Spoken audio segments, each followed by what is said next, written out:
We all need certain protections that we're not being provided. We need affordable health care. Period. End of story. We need it for children. We need it for adults. We need it for those who are older. And it has to be affordable and it has to be accessible.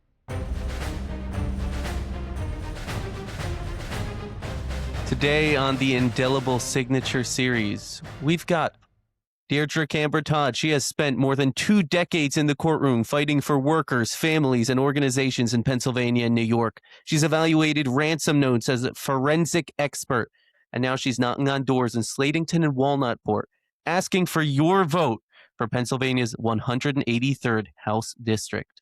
Dierdre Kamber Todd, thank you for joining us. Deirdre, how are you today? I'm doing great, Rocky. It is great to have you, and I don't know that much about you. I've read a little bit about you, but I want to learn from you. So you tell me and all of the viewers, anyone who's listening, about you, why you're running, what you do, a little bit on your background. Sure, absolutely. I started practicing law about 28 years ago. And I've done civil rights work. I've done employment law, school law, healthcare, and I have specialized in providing pro bono services for first responders who have suffered not exclusively, but oftentimes due to their exposure after the World Trade Center 9/11 event. And there's a Wow. whole story that goes behind that. After my 23 years of practicing law, I worked in firms, I worked in the World Trade Center, Mm-hmm. and about 5 years ago, I became a forensic document examiner on the eternal quest for the truth.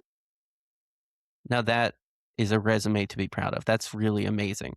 Now, from what I know, you have a BA from Brandeis, a law degree from Hofstra, and MA from the University of Limerick in Ireland.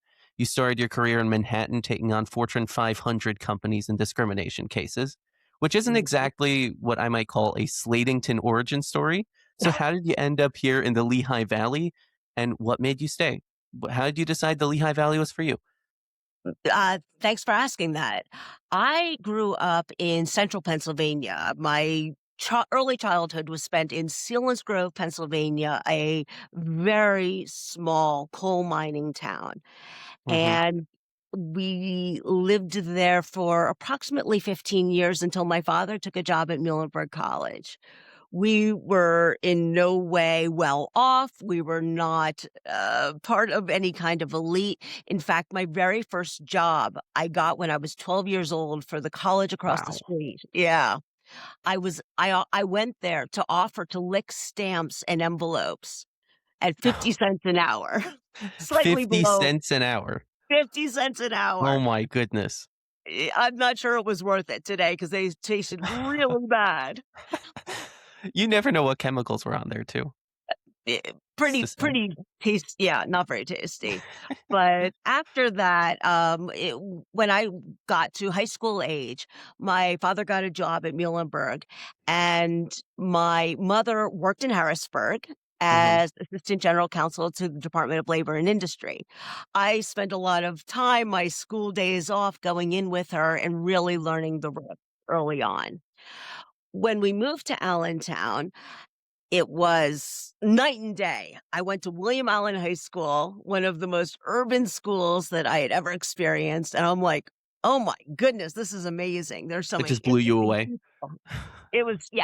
It was exciting, but there were a lot of problems, Mm, and I think that's where I first really picked up on the need to start being part of the solution. mhm. What sort of, like, problems you said there were, like, a lot of problems that you saw. What sort of problems did you see? Well, the type of problems that I saw, some of them were really evident. We had issues of safety, of student Mhm. safety, teacher safety. The school had the tax base was a problem for the school. Not that I could address that at age, 15. But what I did do is I became the student representative for the school board. Wow. And yeah, and there were some problems. I noticed that we did not have a lot of students identified for the honors programs who were minority. Mhm. So I brought that to the school board. In fact, I think probably less than 5 students who were Latino, as I recall the statistics, graduated my year with honors from the honors program. Oh. So there were some issues, and I think it just had to do with the identification process, Mhm. and that was a challenge. So I brought it to the school board. They were not happy about it at the time. Full changeover, full changeover. I eventually ended up working as counsel for for William Allen and for the Allentown School District. Love the place, amazing. So no grudges there. But at the time, it was concerning that we weren't identifying and providing a better education for some students who really deserved to be in more appropriate classes. Mhm. Was there some discrimination going on? To question what the motives were or weren't would not be fair for me. I just know Okay. what the facts were, that these students should have been, at least some of them should have been in the program, and they weren't. And what that really did was, not only did they not necessarily receive an education that is equal to their abilities, Mhm. but in the program, you received additional points for your GPA. So Okay. yeah, so students who didn't get into the program had to work harder to get the same GPA as students who were in the program. So it could affect their ability to go to college, go to advance further. Okay. So that's kinda how you came to the Lehigh Valley. How about the rest? Sure. So I went off to college. I had an amazing time. I was a rugby player in college. Uh, got used to the fight really early on. There you go. Um, yeah. So after I graduated from Allen, I went to college. I went to the University of Limerick in Ireland, and then I went to Hofstra Law in Long Island, New York. And upon graduation, I got a job in the World Trade Center. Mhm. That was a really difficult time eventually. I was so excited. I felt on top of the world. Of course, you feel like you've made it. And sometimes the higher you are, the harder the fall. Um, when 9/11 happened, I'd been practicing about 4 years, and it was truly earth shattering. Mhm. Um, and I had to go back into the city almost immediately after, as soon as the bridges reopened. And I remember, on 9/11, I tried to call my mother to see if she was okay, to tell her I was okay. I mean, at that time, we were already looking for people. Mhm. We were trying to figure out who was where, um, who had made it, who hadn't. And I was on the phone with my mother, and I started to call, and they announced on television that there had been a plane that went down in Pennsylvania, and I thought, "Oh my goodness." So I'm really anxious to talk to my mother, and the phone cut off. Oh, no. They had cut off the cell phones to remove contact, and so it Oh was my days goodness. later. Wow. When I went back into the city, we lost a lot of people, and one of the big challenges at the time was I was getting married on the 15th, so 9/15, I was scheduled to marry. Oh my goodness. 4 days after. 4 days after, and I debated what to do, and I felt like whoever can come, I mean, almost everything was canceled because almost everything is flown in through FedEx or some other, Oh. mail system. There was no flying, so, most of the wedding was not going to be there. So instead, I decided to have the wedding in upstate New York, and all of the contracts, all the money that was that I had spent that had been refunded. Instead of buying something, I donated it all to the Red Cross in the name of every one of my attendees. So we were able to do that with the flowers that we were able to get. I sent them back with my friends to deliver to the first responders in the city so that they knew that they were loved and appreciated. Uh, the only reason that I wasn't at the World Trade Center was because I was playing hooky that day to take care of things that for the wedding. I was supposed to meet with 90 clients that day, and I Oh my canceled. goodness. Yeah, I canceled last minute, and because I was meeting with so many clients, I nobody was in our office the day of 9/11. So, very Because he fortunate. canceled that meeting. Yeah, Wow. Wow.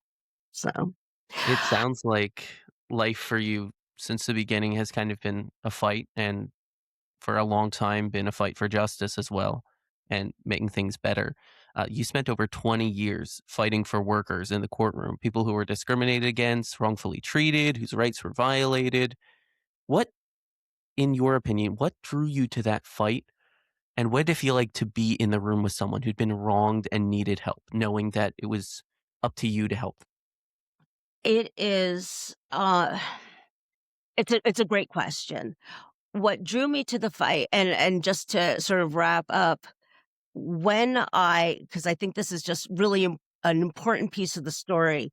After Mhm. 9/11, I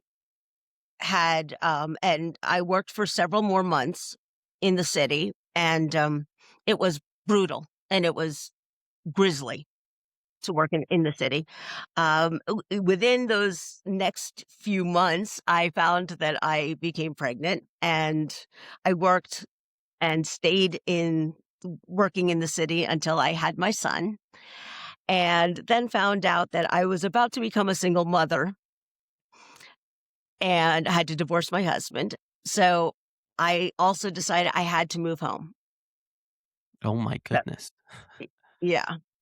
I moved home with an infant filing for divorce. My law firm told people that because I was going to the restroom more often than normal, they wanted to cut my salary. So That's I mean, that's vile, yes, for I lack of a thought better word. so. I sued them. There you go. Mhm. What's right is right.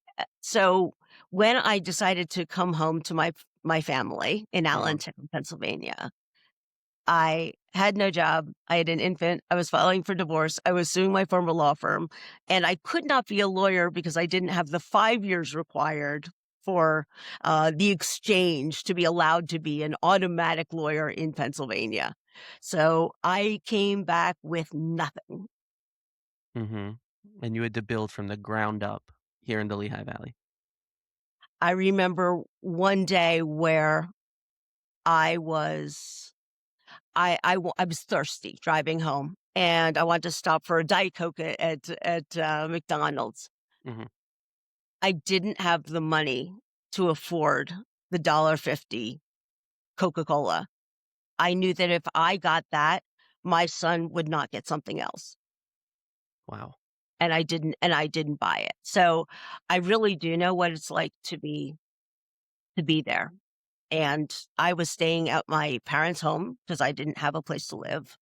Um, it was it was a difficult time, and if you don't have the will to fight through it, I give so much credit to people who are just simply in the fight, and sometimes it is really hard, and it can take so long to get out of it, but it's that fighting spirit that keeps you going. And is that fighting spirit the same thing that you use to fight for people in the courtroom? It absolutely is, and it's not limited only to plaintiffs. I also took on small businesses who are being wrongfully accused of discrimination claims and other types of Mhm. claims. So, what I realized is right is right. somebody comes in, they tell me their facts, and there is a right answer. And I know what questions to ask after 2 decades. And when I got that feeling that this was the right case, especially when I had my own law firm, it was the right case, it was the right thing to do. I always sleep well at night because I fight for the right thing. If it sounds like the wrong thing, I don't do it. That's amazing. Just that sense of morality. It really, I imagine, helps you so much in the fight, knowing that you're fighting for the right thing. I'm sure there are some lawyers who are fighting cases that they might not feel quite as strongly about morally. So I imagine that it's a lot easier to fight your absolute hardest when you know that it's the right thing that you're fighting for. And can you walk me through a little bit? I know a lot of people, myself included, don't really know like all the procedures in the courtroom. What does it like look like day to day to be the lawyer that workers and organizations in the Lehigh Valley would call when something went wrong? It is a unique experience, and it always made me sad that I couldn't serve as a juror because they Hmm. do not let attorneys on juries. Even if you're called up, you will never make it onto a jury because you know too much about the inner workings. So I Hmm. always wanted to serve as a juror, but no, was never permitted. The experience, I don't think there was ever a time I stepped into a courtroom that I did not feel a sense of awe and Hmm. that slight tingle of excitement, but also just that pinch of fear that you are about to make a big difference in someone's life. And one of the benefits of fighting the way I do, and I can't speak to other lawyers' motives, but mine were, I know what mine were, is because I'm taking cases that I truly believe in, and I'm taking them oftentimes either pro bono or because somebody can't afford my rates at a much lower cost, or they could pay over sometimes years for a case. Because of that, the facts speak for themselves.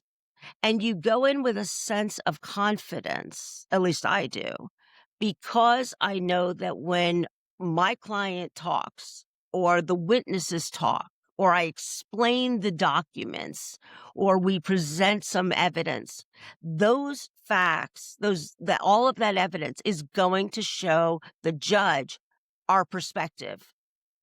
And assuming that is the right perspective, it will show the right story. And so I've been very fortunate to enjoy not only a large amount of client satisfaction and awards, but also a pretty successful rate, pretty successful win rate. I could say that. I feel like there's like a very large negative connotation like around lawyers, this sort of stigma around lawyers that people have about, a lack of truthfulness or Mhm. something of the sort. You sound like the kind of lawyer that I think everyone would want to have, the sort of person that you really want to represent you as a lawyer because you know that person is moral and is truthful and is fighting for the truth.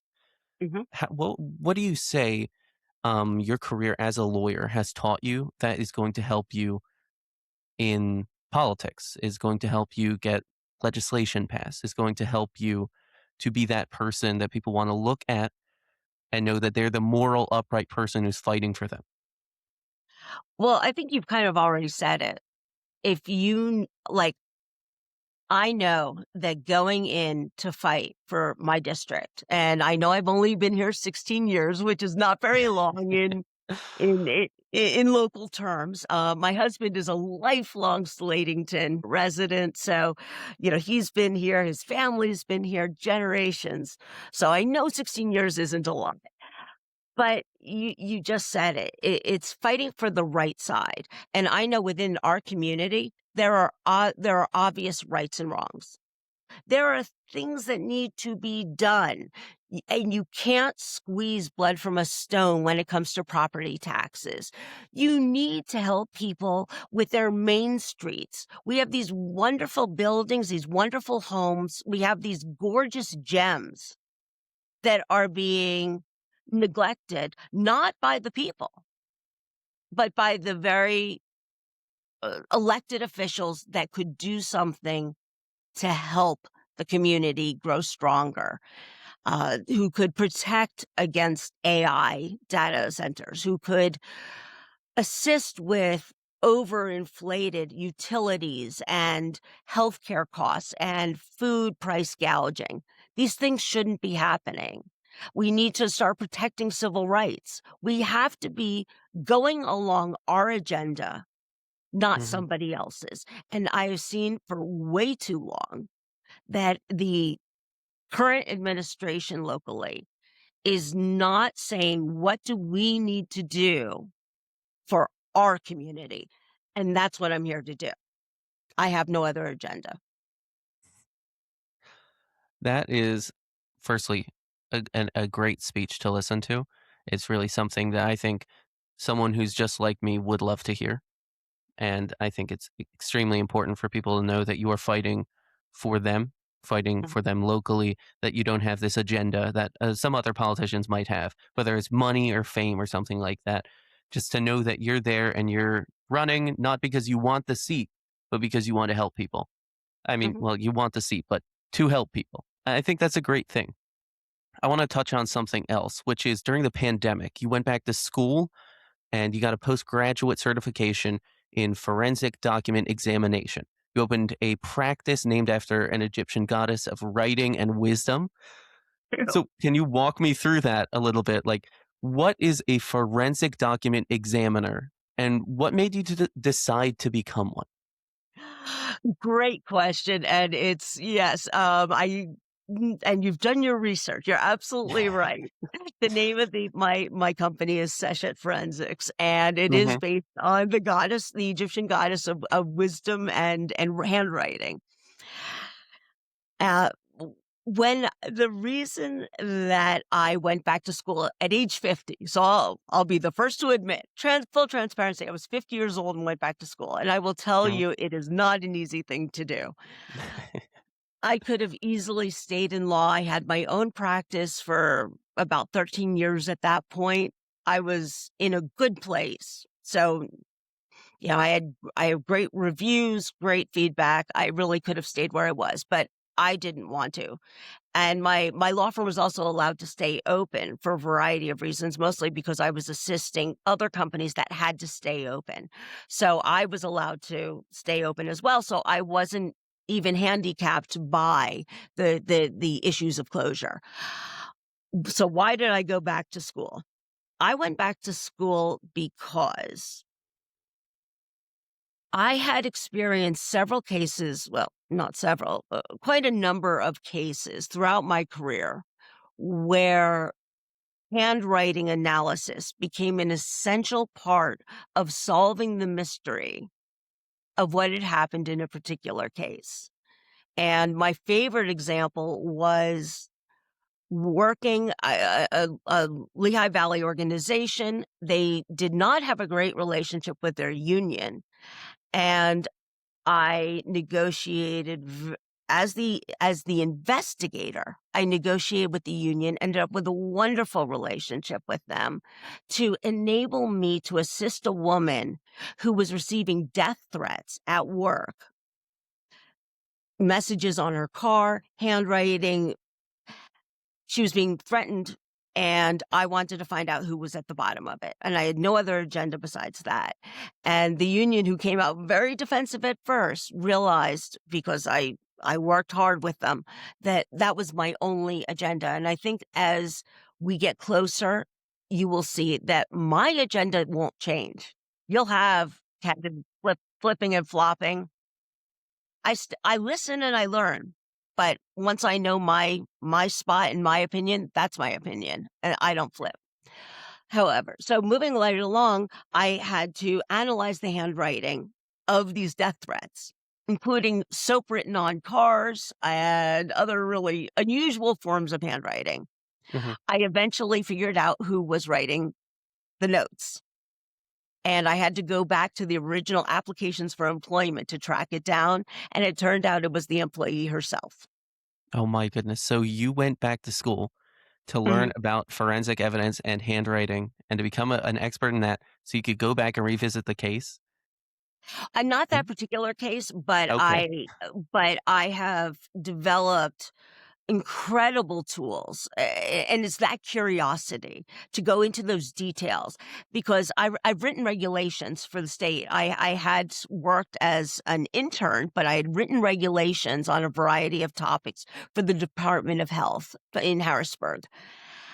You need that attention to detail, even though those words seem to be really picky, kind of like a contract where you're looking at all these big, crazy words. The fact is, you need somebody who is looking carefully to really say, is this right? And am I leaving loopholes that are going to allow somebody to abuse the system? So that became a massive interest of mine is how do we close those loopholes? How do we really protect? And I went back to school fully. I wrapped up all of my cases. I refused to pass a single one to another attorney before I closed my office because I trust me. And I went back to school, became a forensic document examiner, which really only means I am looking at documents for the truth. I am protecting against fraud, and I am looking for and protecting the truth. So that's it. That's Simple. amazing. That really is amazing. I'm going to pivot into a different sort of topic here, which is just that District 183 covers like a lot. It Mm. covers Slatington, Walnutport, Lehigh Township, North Whitehall Township, communities across Lehigh and Northampton counties. For a listener who does not know this area, how would you describe it from your personal experience? What do you think is like the personality of the communities that you are fighting to represent? There are a couple of different personalities across the board because it is such a broad area. We Right, it's have pretty diverse.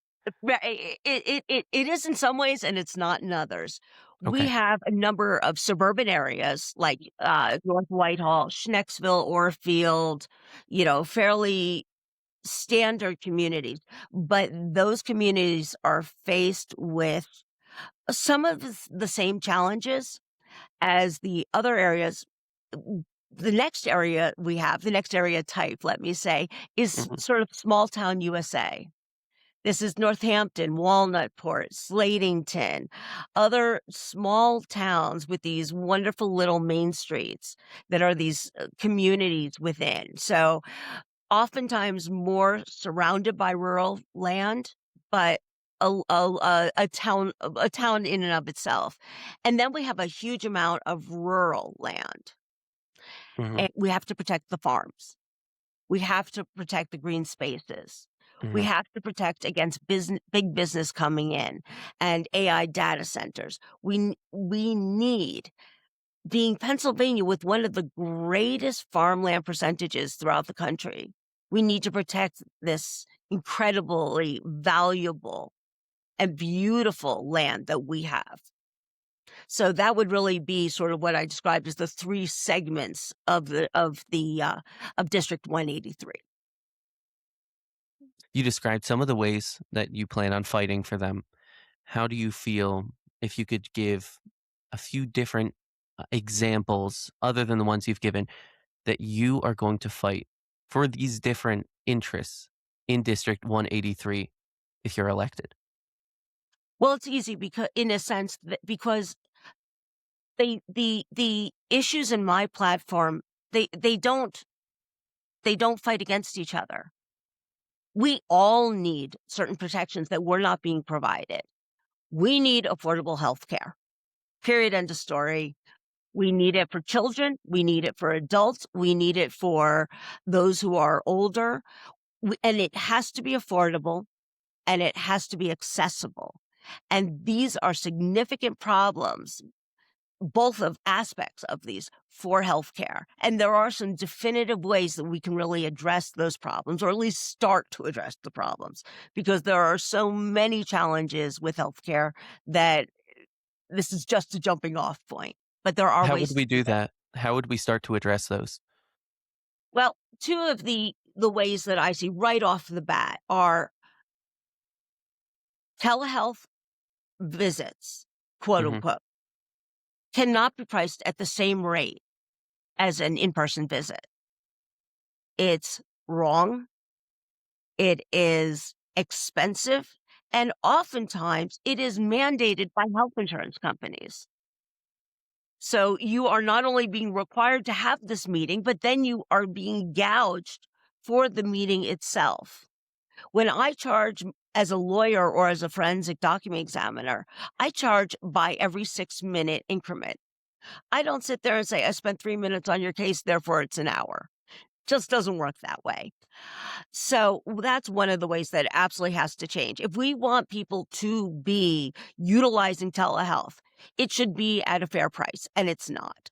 So that's not one way. Another way we need to address it is we need to reverse this limitation on the professional education of nurses. Nurses are incredible benefit. And we are so fortunate to have schools like Cedar Crest College with incredible nursing programs.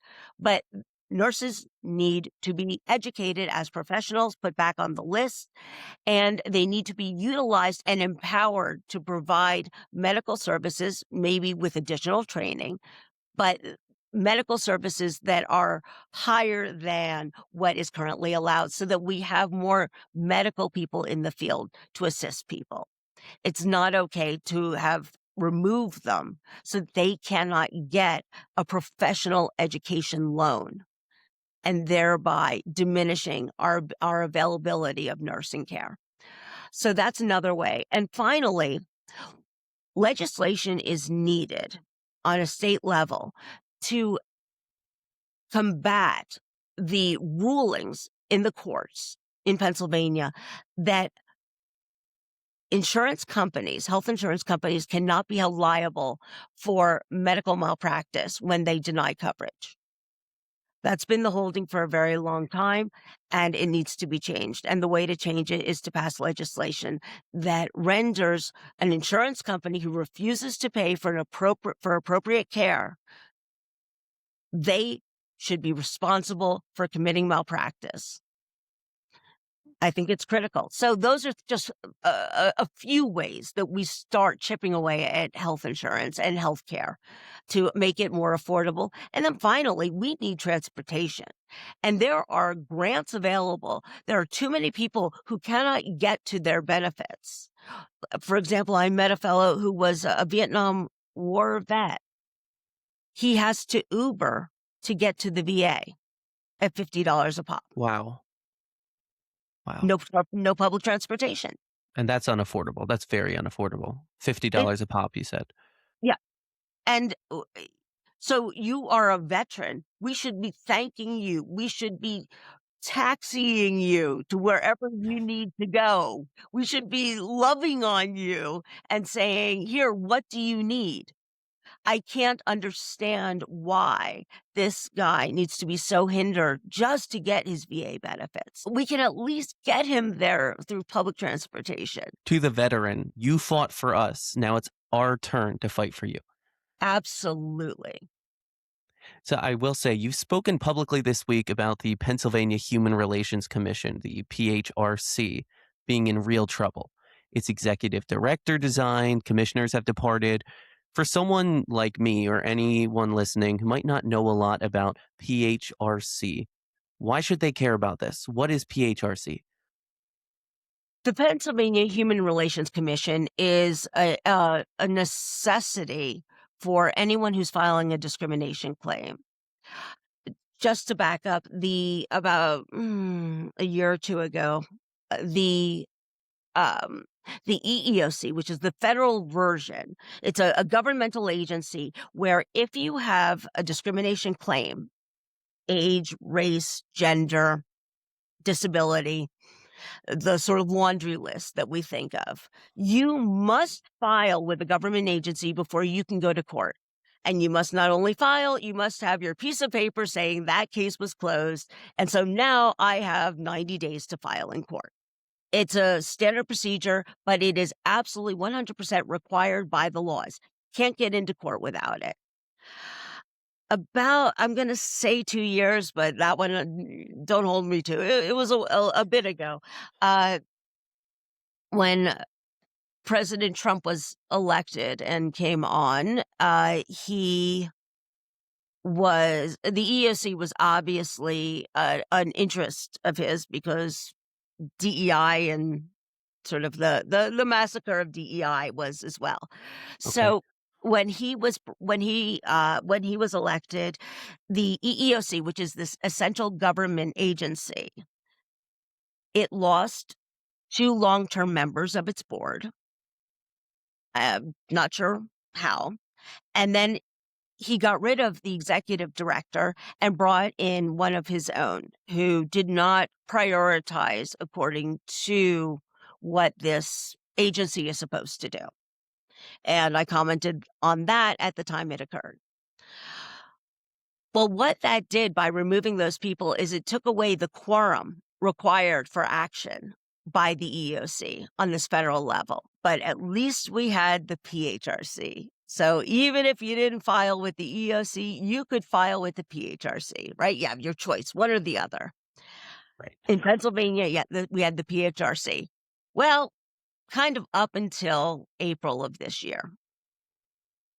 In the beginning of April, we lost once again 2 board members, and our governor indicated that there were some concerns about spending. And I gather, according to the executive director's reporting, what he said in the newspapers, he was involuntarily resigned by the governor. Okay. That once again left now the PHRC without a quorum. Hmm.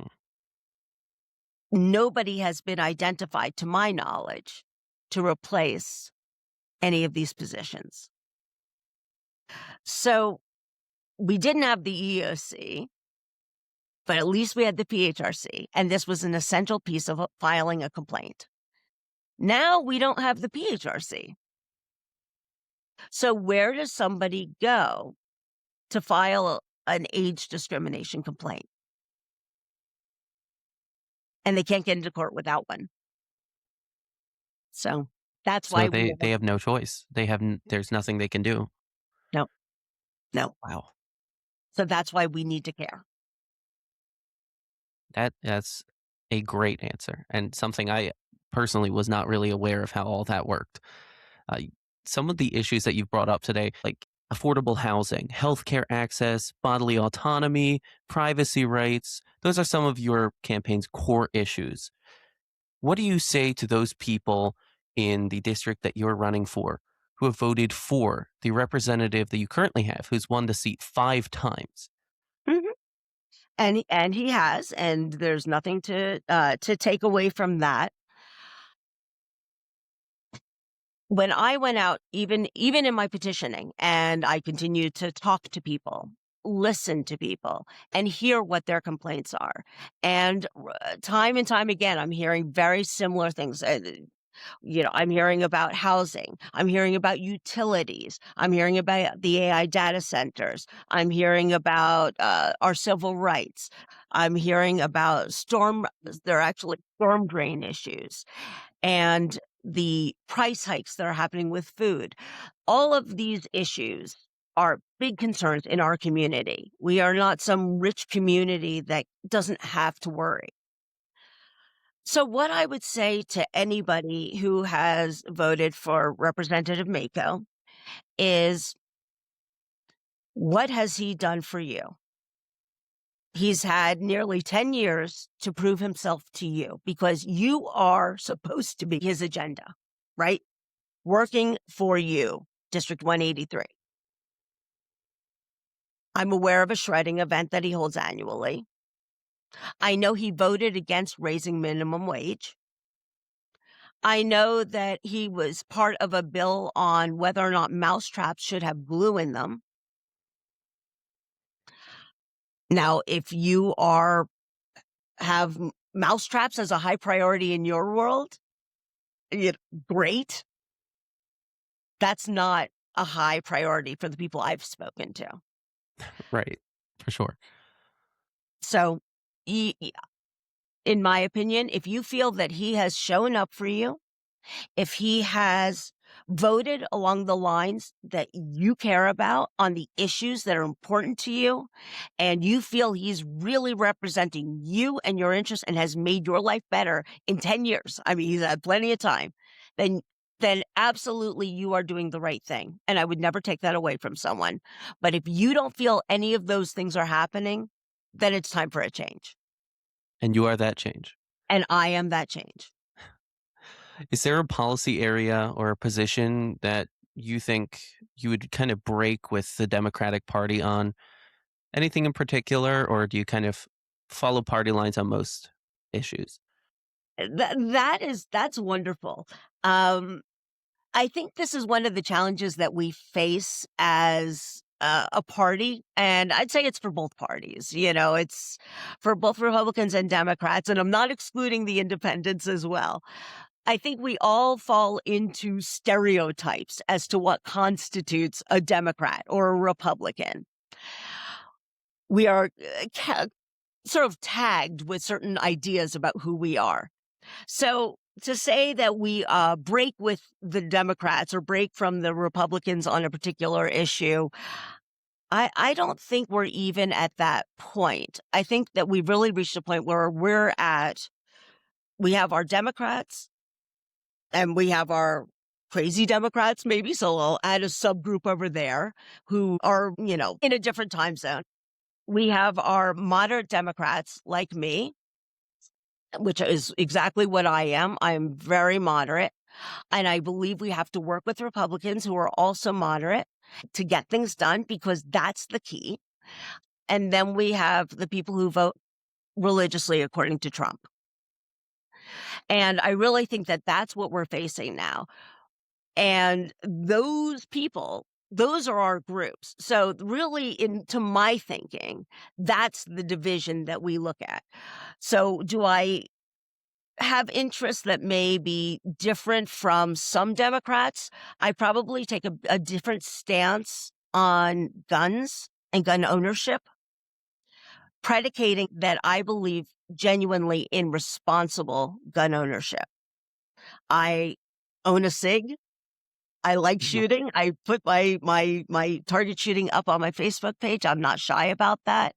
So to the extent that some Democrats don't believe in guns, I'm sure there are Republicans that don't believe in guns also. So I don't take that away from anybody, but I know it is part of the general image. So I guess that might be a place where I'm a little different. I believe absolutely we should own guns if we choose to. Once again, choose. And it it should be legal so long as we're being responsible people about that gun ownership, knowing that they can be so misused that they can cause serious bodily harm, if not death. So it has to be treated with respect. Okay. Deirdre, it has been amazing to talk to you so far. I'm going to go into the lightning round. I'm going to ask you a question, and then I'm going to have you reply in between one word and one sentence, depending on the question. I'm going to start it off with, do you support or oppose new AI data centers in your area? Oppose. What do you think is the most underrated thing about your district that outsiders just wouldn't know? Uh, Our area is a quilt of beautiful gems, and I think that that would be missed by somebody who's simply passing through. But we can get it back to that again. What's one law on the books that you wish didn't exist or one that should exist and does not? That's a tough one.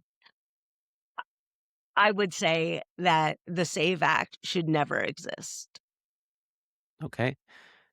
Can you explain? You have already expounded on the Pennsylvania Human Relations Commission, sorry, or PHRC.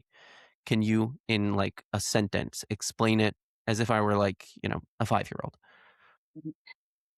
It is a government agency in Pennsylvania that is a requirement for filing any discrimination case in a court of law. Okay. Would you support codifying Roe v. Wade if the opportunity arose? Absolutely.